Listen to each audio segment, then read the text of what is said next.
Welcome back to the Hollywood News Channel, where we update you with the latest news of the day.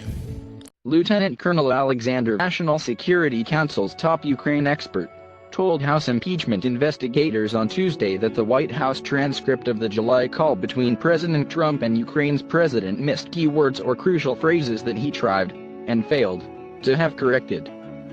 Such omissions, Vindman said, included Ukraine's president, Volodymyr Zelensky, directly mentioning the energy company who once employed Hunter Biden to its board, Burisma Holdings.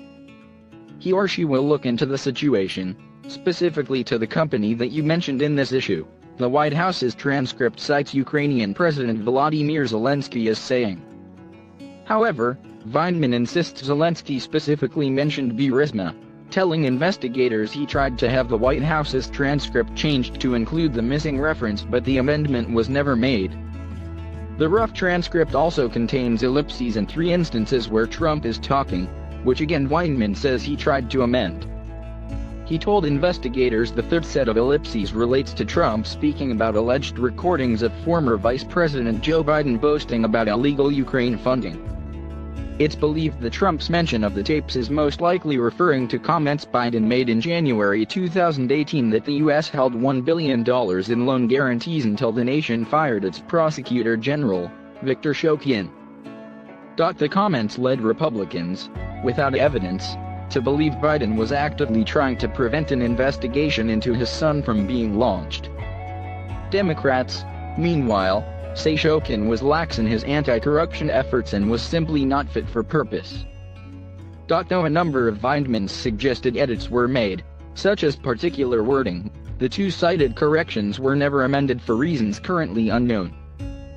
Dressed in his dark blue army uniform with military medals displayed proudly across his chest, Vindman didn't suggest a motive behind the editing process during his more than 10-hour testimony, though his claims will likely prompt investigators to further scrutinize how officials handled the call. Such lines of inquiry are likely to probe any changes to the transcript, the decision to enter it into the White House's most classified computer system, and whether such actions were purposefully made to conceal the call's most controversial contents.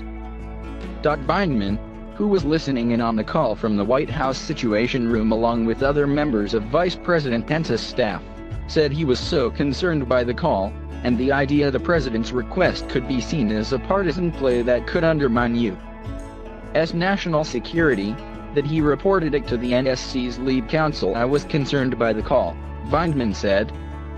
I did not think it was proper to demand that a foreign government investigate a U.S. citizen, and I was worried about the implications for the U.S. government's support of Ukraine. The House inquiry is looking into Trump's call, in which he asked Zelensky for a favor, to investigate Democrats, that the Democrats say was a quid pro quo for military aid and could be an impeachable offense. With the administration directing staff not to appear, Vindman was the first current White House official to testify before the impeachment panels, after being issued a subpoena. Trump took to Twitter on Tuesday to denounce the probe as a sham, adding, "Why are people that I never even heard of testifying about the call? Just read the call transcript and the impeachment hoax is over." Vindman, who arrived in the United States as a 3-year-old from the former Soviet Union, said that it was his sacred duty to defend the United States. Some Trump allies, looking for ways to discredit Vindman, questioned the colonel's loyalties because he was born in the region. But the line of attack was rejected by some Republicans, including Wyoming Representative Liz Cheney, who said it was shameful to criticize his patriotism. Senator Mitt Romney, called the slams on Vindman absurd, disgusting and way off the mark. This is a decorated American soldier, and he should be given the respect that his service to our country demands. The testimony came the day after Speaker Nancy Pelosi announced the House would vote on a resolution to set rules for public hearings and a possible vote on articles of impeachment. Thursday's vote would be the first on the impeachment inquiry and aims to nullify complaints from Trump and his allies that the process is illegitimate and unfair. White House Press Secretary Stephanie Grisham said the resolution merely confirms that House Democrats' impeachment has been an illegitimate sham from the start as it lacked any proper authorization by a House vote. Senate Majority Leader Mitch McConnell said he and other GOP lawmakers will review the resolution to see if it passes a smell test of fairness to Trump. The session Tuesday grew contentious at times as House Republicans continued trying to unmask the still anonymous whistleblower and call him or her to testify.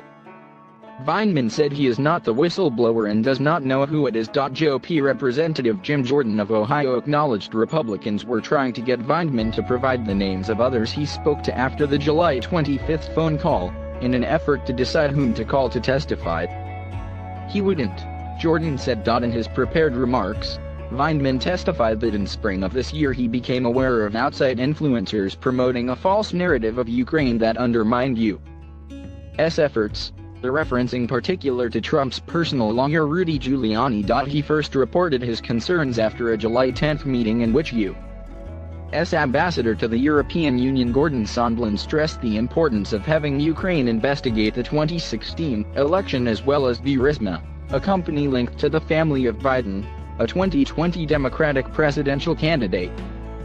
Vineman says he told Sondland that his statements were inappropriate, that the request to investigate Biden and his son had nothing to do with national security, and that such investigations were not something the NSC was going to get involved in or push.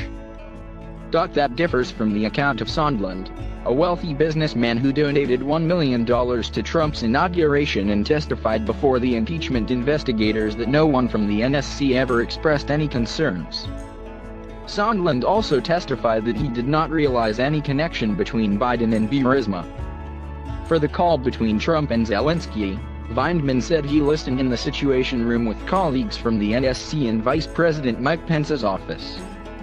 He said he again reported his concerns to the NSC's lead counsel. He wrote, "I realized that if Ukraine pursued an investigation into the Bidens and Burisma, it would likely be interpreted as a partisan play which would undoubtedly result in Ukraine losing the bipartisan support it has thus far maintained.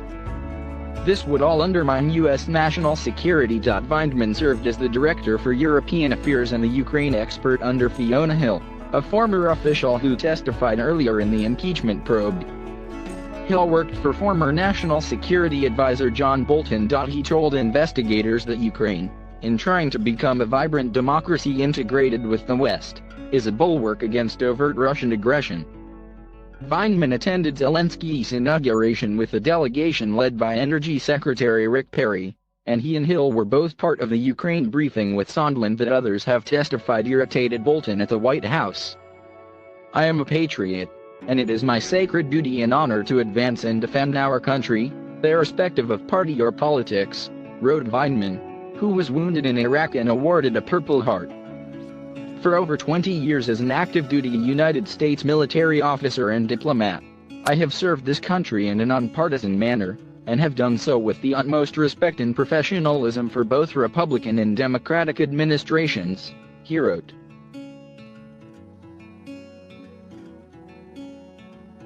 Thank you for watching the Hollywood News. Don't forget to like and share the updates to the latest information of the day.